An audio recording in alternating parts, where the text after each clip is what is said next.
you remember when you first realized that your computer was more than just a monitor and keyboard? That between the mouse click and the video playing, there was something that captured your attention, understood it, and made it real? What is that something? Is it gremlins? Let's imagine that we can shrink down to the size of an electron and inject ourselves into a click of a mouse. If you took your mouse apart, you'd see that it's really a very simple machine. It has a couple buttons and a system for detecting motion and distance. You might have an optical mouse that makes these measurements with lights and sensors, but older ones did this with a hard rubber ball and some plastic wheels. Same concept. When you click the button on your mouse, it sends a message to the computer with information about its position. When your mouse click is received, it's handled by the basic input-output subsystem. This subsystem acts like the eyes and ears, and mouth and hands of the computer. Basically, it provides a way for the computer to interact with its environment. But it also acts like a buffer to keep the CPU from being overwhelmed by distractions.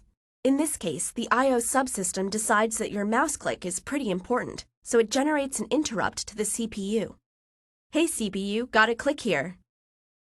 The CPU, or Central Processing Unit, is the brains of the whole computer. Just like your brain doesn't take up your whole body, the CPU doesn't take up the whole computer, but it runs the show all the same. And the CPU's job, its whole job, is fetching instructions from memory and executing them. So while you're typing, maybe really fast, like 60 words a minute, the CPU is fetching and executing billions of instructions a second. Yes, billions, every second. Instructions to move your mouse around on the screen, to run that clock widget on your desktop, play your internet radio, manage the files you're editing on the hard drive, and much, much more. Your computer's CPU is one heck of a multitasker. But oh my gosh, there's a very important mouse click coming through now. Let's drop everything now and deal with that. There are programs for everything that the CPU does. A special program for the mouse, for the clock widget, for the internet radio, and for dealing with letters sent by the keyboard. Each program was initially written by a human in a human-readable programming language like Java, C++, or Python. But human programs take up a lot of space and contain a lot of unnecessary information to a computer, so they're compiled and made smaller and stored in bits of ones and zeros in memory. The CPU realizes that it needs instructions for how to deal with this mouse click, so it looks up the address for the mouse program and sends a request to the memory subsystem for instructions stored there.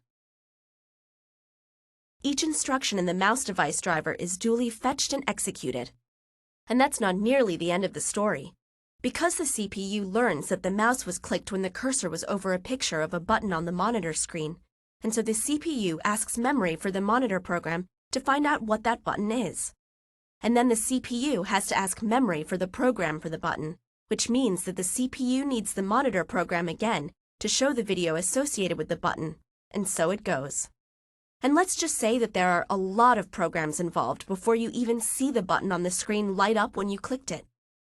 So just the simple task of clicking your mouse means visiting all of the critical components of your computer's architecture. Peripherals, the basic input-output system, the CPU, programs, and memory, and not one gremlin.